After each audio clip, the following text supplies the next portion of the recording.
60 new COVID positive cases were reported in Goa on 13th October 2021.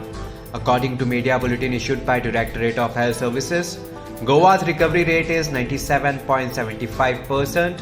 In total, 1,73,303 people recovered in Goa till date. 51 people recovered in last 24 hours. 3,783 new samples tested today. In total, 14,07,727 samples tested in Goa till date. In total, 1,77,288 people reported COVID positive in Goa till date.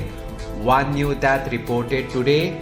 In total, 3,333 deaths reported in Goa till 13th October 2021. Active cases in the state now stands at 652.